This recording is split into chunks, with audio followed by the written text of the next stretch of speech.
Jay, how is it going? How's life at Bold? What's going on? Life at Bold is awesome, man. We got to get a Bold wood cutout back there. Yeah, it's This is a new stage. I miss your books and your inspirational stickers behind you. This is a yeah, new studio. cleaned it up a little, but Yeah. I had the books there. Ironically, I am a bad carpenter. My dad is a carpenter, and he hates that I'm a bad carpenter. But those shelves are just barely hanging on there, so putting any weight on them might have them topple over. I'm actually That's kind like of afraid they'll just fall off the wall altogether. Because I well, didn't use like those special core things that go into the wall. I just kind of put a screw in and hope for the best. that sounds like you have about the same carpentry skills as me. Yeah, So yeah, I could do yeah, digital marketing all day long. I could talk about yeah. tech tools, but yeah, installing a shelf in the wall is really challenging. You're good at what you're good at, and that's all that matters. Yeah, yeah. Yeah. And my dad is such a good carpenter. I relied on him for most of my life for great carpentry skills, and now, of course, Yeah. he lives too far away to help. But Blessing and a curse having a dad as a good carpenter, right? yeah, 100%. Yeah. So we're here today. Bold has so many different tools, and I know we could talk for days on all sorts of them, including maybe you will touch a little bit on international selling. But today we're talking about the checkout process, which is something really that I struggle with on a regular basis. Here, I'm going to give you some of my pet peeves just before we get started. Okay, Google allows you to store your credit card information to make some checkout purchases easier, right? Now, they always ask for your CVV, and then it'll fill in the information. Some sites checkout do not automatically fill the expiration date or the expiration month or the CVV, which I just input into Google, which that one should be stored. And it drives me nuts because it's like, that's the whole purpose. It's like, why didn't you connect with my auto form fill technology? And so that one drives me crazy. Anytime I have to scroll down to get information. Oh, here's another one. If I'm on mobile and I'm inputting a zip code, why are you giving me the full keyboard? I just need the numbers, right? Mm-hmm. So that's another fun one. And I could go on about those things. I've seen Stripe's optimized, checkout and really smooth both desktop and mobile experience. I'm looking forward to learning more about Bold solution and everything that we can do to optimize checkout. Mm-hmm. Well, hopefully, yeah, no, that definitely, there's a lot, and I'm going to cover some of it. I don't think I could go through everything in half an hour, but I picked out some highlights that I think are some quick wins that any merchants watching, especially right now, like going into the holiday season, the checkout sometimes is an afterthought. People just think like they focus on their store, their advertising, their marketing, which is all good. And then customers get to the checkout, and the global checkout abandonment rate is over 75%. So like it's crazy when you think like that's a massive leaky bucket. So we'll cover some of that. It's definitely some quick easy wins that we'll try to go over today. Awesome, love it. All right, well, I will turn off my video and let you take it away. Okay, so do I need to share my screen, right? Yes. Let's do this. I think I'm good. Out of curiosity for those here, who has tinkered with their checkout? Who's got the default, maybe it's Shopify or other platform checkout? I'd love to know from a starting point, who's tried to optimize their checkout in the past.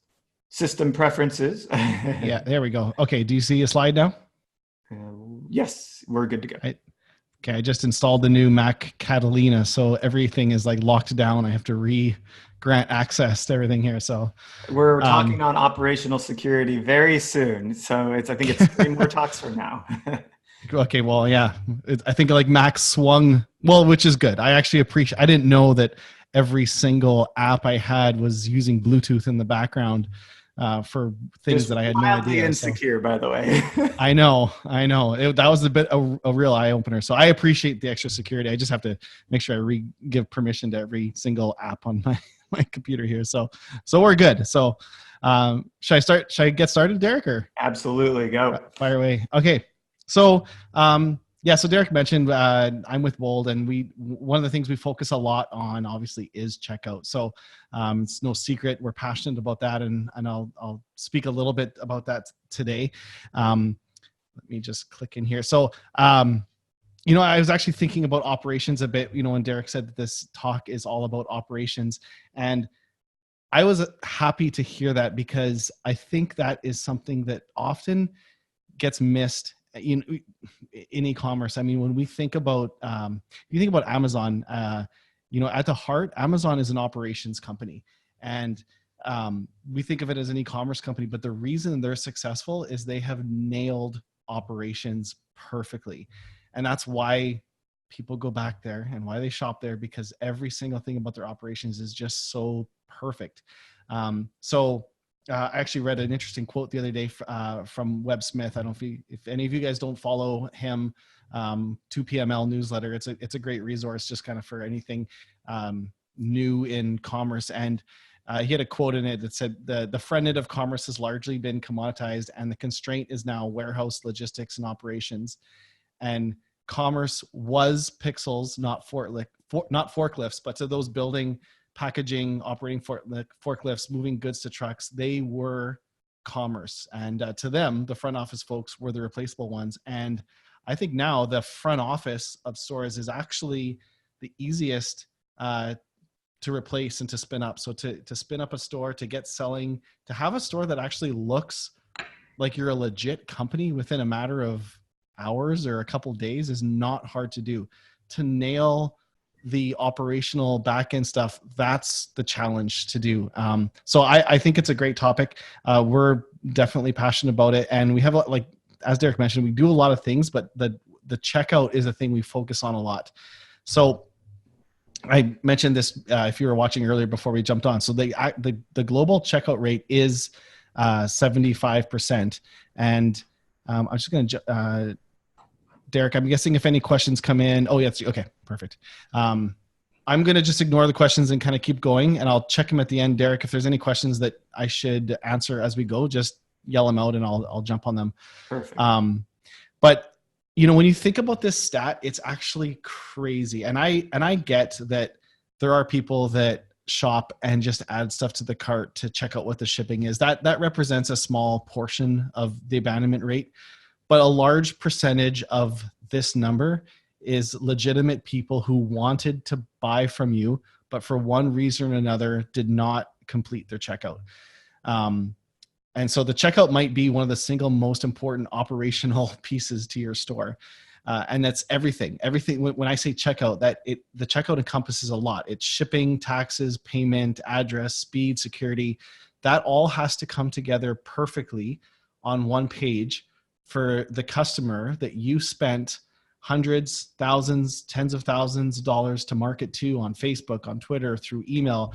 And we just watched OmniSend, and OmniSend is a great email platform, and you might use that to win customers. You do everything right. You get them on your page, they convert, they get to the checkout, and for one reason or another, you lose them. And to me, that just sucks, because that's throwing money away.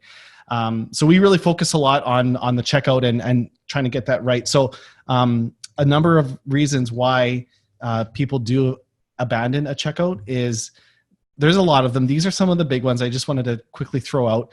61% of people say it's due to having some form of an extra cost at checkout. And all of these are addressable, by the way. So you can address having an extra cost by showing it earlier in the buying cycle, when the customer's on the product page, when they're in the cart, not surprising them. 27% of people abandon the checkout because it's too slow or too complex. And again, this is an easy thing to solve. Like having a one-page checkout that loads fast, where credit card information is stored, that customers don't have to re-enter. That solves that. There's other ways you can speed it up and make it simpler too. Actually, one study said that slow site speed increased abandonment by 75%, and loyalty actually drops off over 50% on slow loading sites. So 55% of people leave when presented with extra shipping costs that they weren't aware of up until the point of checking out. They just either in their head assumed it was free or assumed it was something, but something surprised them in the checkout, and then they, it might not be the $5 or $10. It just might be the fact that they feel burnt, or they feel that, oh, you're kind of trying to sneak this in at the end. This one's an easy one. 35% of people abandon a checkout when it doesn't appear secure or display proper security badges. Like that one baffles me. That is the easiest thing to address, to show the proper security badges that you use. Like if you're using, we have a product, Bold Cashier. If you're using it, it's PCI level 1 compliant. It has a ton of fraud protection. You can show all those badges. Just that's a really simple thing. So to lose a customer for that should be a no-brainer. And 80% of people actually abandon if there isn't a good return policy, but not just a good return policy, one that's clearly displayed on the site or in the checkout. So these are things that, like, I call these table stakes. These are like things that stop a customer from getting through your checkout, a customer who wanted to buy something in the first place, who had the full intention to buy it, but for one reason or another ended up not buying it because of one of these reasons. And there's other reasons too. Like it could be currency issues. It could be language issues. So I see addressing these issues as fixing the holes in the bucket, but that's really just the tip of the iceberg of the checkout. Your checkout should actually be making you money. And that's the way we look at it. We look at, of course, addressing all the issues, making it fast, making it secure, making it easy to shop with things like stored credit cards and one-page checkouts. But we think that a checkout can actually make money, not just stop leaky holes in the bucket. And some of the things we think a lot about are, and I'm going to dive into some of these. I know we have 30 minutes, so I can't dive into all of these today, but I'll get through as many as we can. We think proper multi-currency billing is an easy win for increasing conversion in the checkout. And by that, I mean not just displaying different currencies, but actually billing in different currencies. There's a lot of different ways you can do this. If you're using Shopify's checkout and Shopify payments, they have a solution that works for the major currencies. I think it's eight or nine currencies now. With Cashier, we support I think it's 153 different currencies, and it actually bills the customer in those currencies. So when your customer shopping in US and they convert to Australian dollars, or even if you can have it set to auto geolocate where they are, they're actually going to pay in Australian dollars. And then tied in with this is language. So language and currency are actually two of the biggest factors in abandonment. I got some interesting stats here. So 92% of shoppers state that they prefer to shop in their local currency. So that is as close to as 100% almost as you can get. 33% of shoppers say that they are likely to abandon if a site is only in USD. We're in Canada. That's where I'm speaking from today. And we're kind of used to seeing sites in USD, so I don't necessarily abandon. But a good majority of the world does. If they log onto a site and they're in the UK, or let's just say Australia, and they see it in US dollars, right away they feel, oh, this is not a local site. This is far away. This is going to take a long time to get here. It's going to cost a lot for shipping. It just gives them a bad or a very non-local sense. So a third of people will instantly leave if the price is only in US dollars. And this is really easy to solve, by the way. You can have, I know our app and other, we have a multi-currency app. There's others out there that are good. It auto geolocates where a customer's from. So if a customer logs in to your site from Australia, it automatically shows all the prices in Australian dollars. They don't have to pick from a drop down up at the top of the site. And I mean, that's like okay if they pick from a drop down, but the best thing is when they land on your site and it's in Australian dollars right through the checkout, and they're actually charged in Australian dollars too. And 67% of shoppers that leave to use a currency converter never return. So of the 33% that leave because they only see a site in USD, 2/3 of the ones that use a currency converter to see what that price is in their local currency never end up coming back. So this is a really quick, easy win if you're selling in other countries over the holidays. And this is maybe takes a couple hours to set up. It's not complicated. Would be, you can start crunching the numbers. And if you start thinking about what percentage of your sales you're getting in other countries, now reverse calculate that with these percentage and imagine what it could be, what you're potentially missing out on. So a really quick win that is a best practice in checkout is auto showing the proper currency and billing in it. Um, one that we're actually going to focus on a little bit more today, but I'm going to just go through it a little bit quick here, is that we think is a big opportunity in the checkout is upselling, is using the checkout as an upsell tool. Yes, you want to get through the checkout as fast as you possibly can. So what we've done is we've built a way for merchants to add an upsell after the checkout. So it doesn't interfere with the normal checkout flow. The checkout is fast. You can literally, I'll show you later, I think you can actually check out with probably 2 clicks. You select your address, it pre-fills everything, credit card, 1 click checkout, and you're done. Like, it's super fast. And I'll show you that in a second. And then the upsell comes on the thank you page. So it doesn't interfere the normal checkout. And there's a lot of really good reasons why you want to upsell after checkout. So there's an interesting stat that when you present any offer on your website to a new customer, there's roughly about a 10% chance that you'll sell it to them. But when you present something to an existing customer, and in this case, an existing customer is someone who just bought off your site and they're on your thank you page, there's a 60 to 70% chance that they will buy from you. So the conversion rates of a customer that just placed an order are, I want to say, through the roof. They're very, very high. 60 to 70% is insane. And like, to give you an idea, our upsell app also does pre-checkout upsells, and like globally across all shops, stores probably average like 7 or 8%. So to give you an idea how much better it is after checkout, just to put that in perspective. And then 27%, this is a global, or so this is actually in the US, not global. But 27% of all sales in the US of e-commerce stores come from on-page site recommendations. Like, that's crazy. That's huge. It's over a quarter of all sales were from some type of a recommendation. So whether that's a recommendation app, and like an upsell is a form of a recommendation. You buy something, it recommends another product. So these are just like no-brainer quick wins. And I know Rita's talked about this through emails, like same thing, like an upsell is an upsell. There's all kinds of different ways you can do it. We're talking about doing it on the thank you page after a checkout with 1 click, where the customer doesn't have to re-enter their credit card or anything. I'm going to show you it live in a little bit. So this is another way that we think of the checkout as a way to increase sales.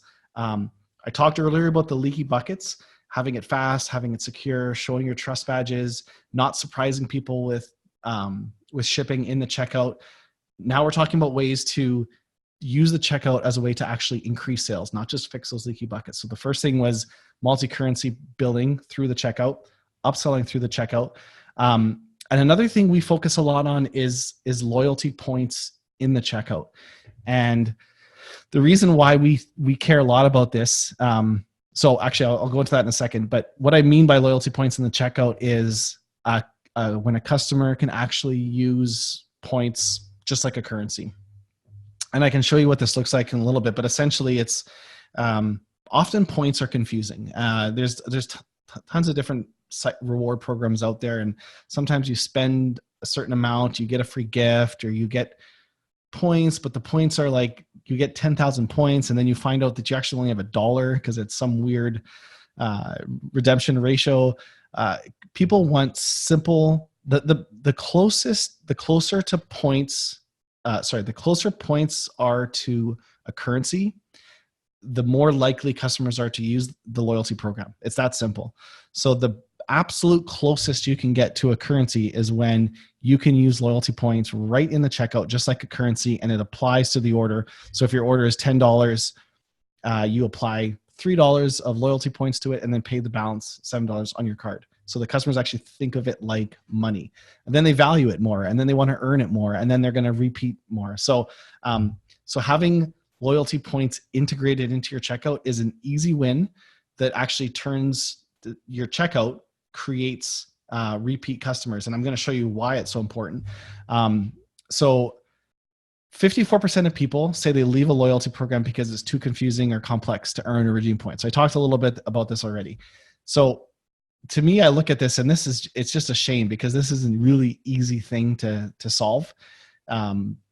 First of all, don't make your program super confusing with weird things that you win and earn. But once you get a simple a loyalty program that you think is easy, having those points as close to cash as possible in the checkout, that's all you have to do.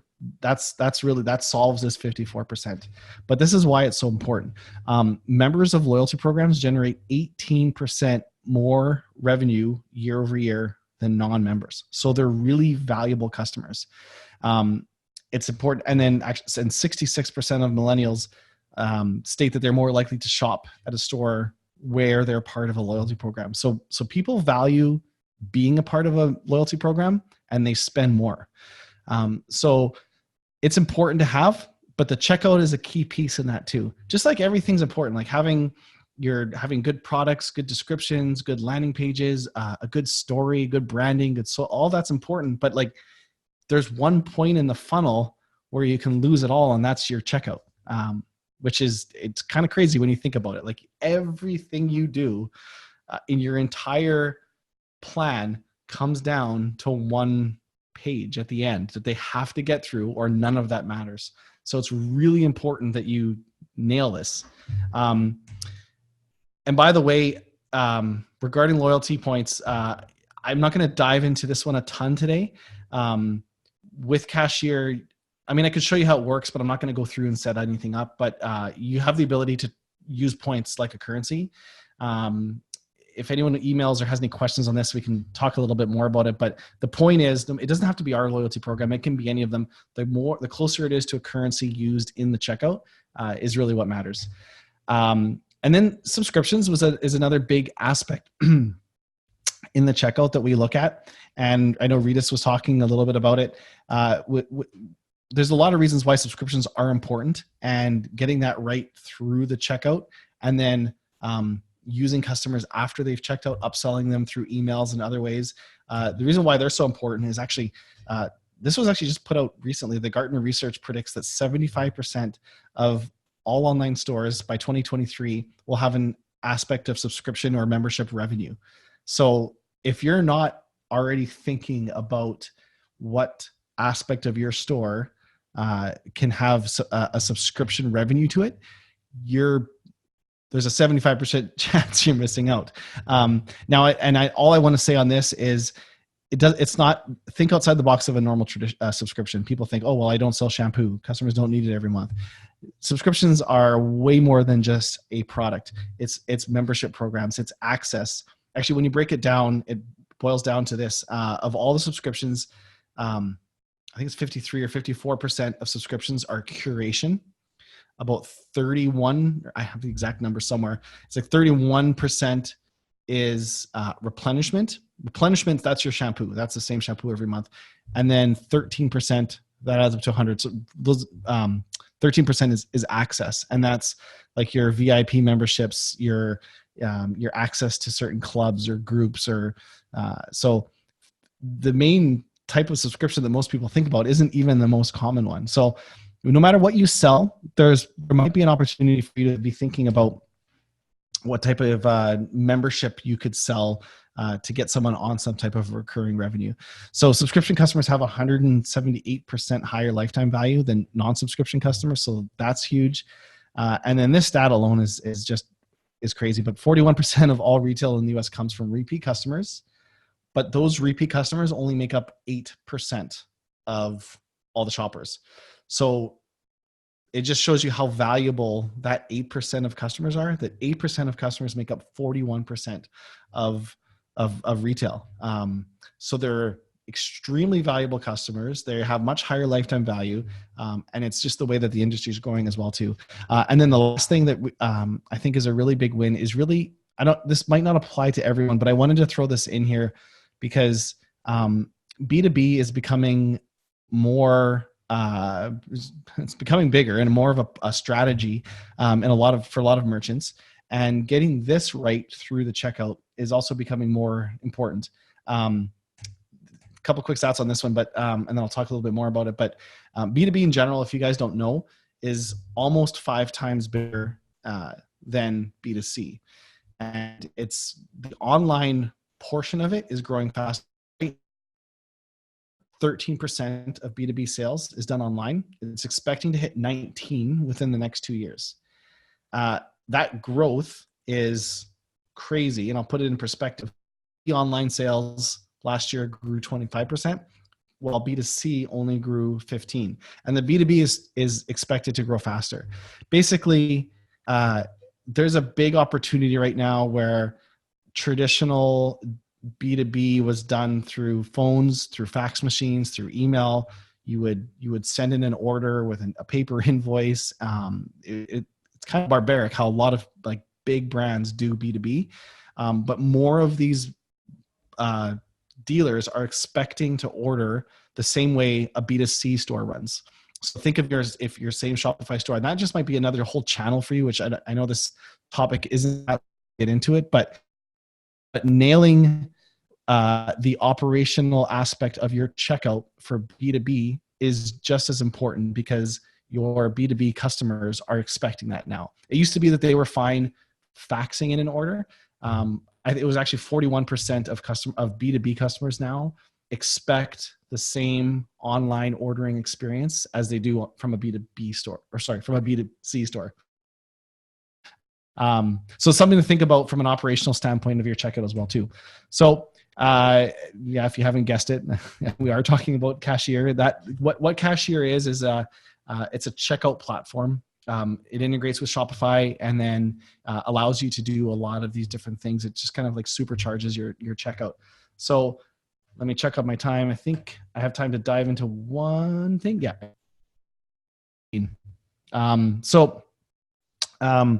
The one thing I want to dive into, so this was just like to say that Cashier does a lot, which I'm not going to get into all today.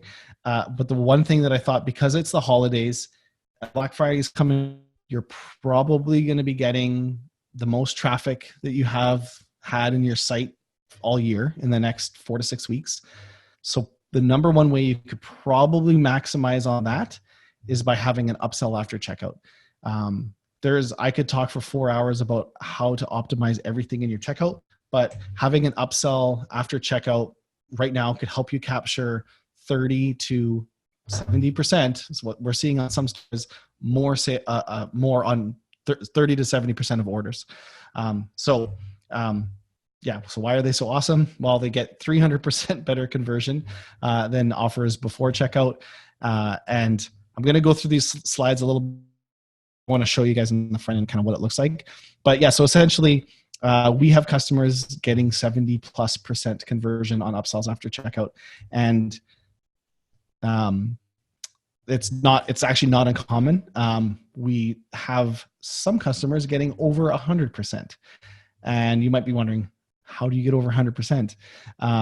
We have, there's a tool in Upsell called Funnels, which is when you show one offer, and if the customer says yes, it shows another product. If they say no, it shows a different product. It's a funnel. And so if a customer says yes, and then yes again, you might convert twice. So that if every single person bought 2 products in a funnel, that would be a 200% conversion. I think we actually have one store converting at 140 something percent. So that means that they have 3 products in their funnel, and on average, they sell 1.4 more products per order by using a funnel after checkout, which you can do. So, I should have had this slide up while I was talking about that. Basically, this is what a funnel looks like. So, you present an offer based off what they say. You show a different product. If they say no, you show a different product, and so on. So, I'm going to let this play here for a second, and then I'll kind of show you guys on the front end of a store. But this is just what an upsell looks like. So the customer places an order on the thank you page. There's a countdown timer, and with one click, they can add that product to that order. It only generates 1 order in Shopify, so that's not 2 orders. They don't have to go back into the checkout and click submit again.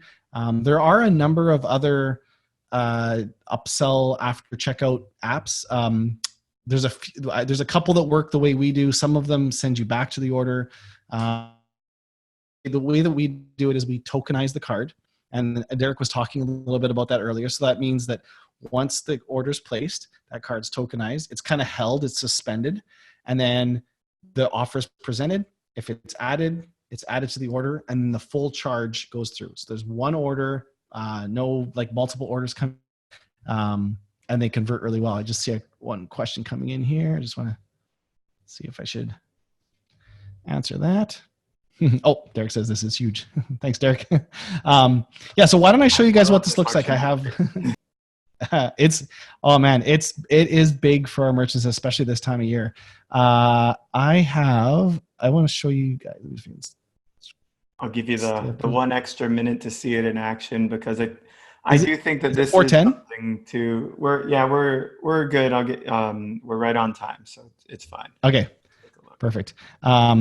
Okay, so I'm going to just go through one really quick right here. So this is pre-checkout. I'm going to add this item to the cart.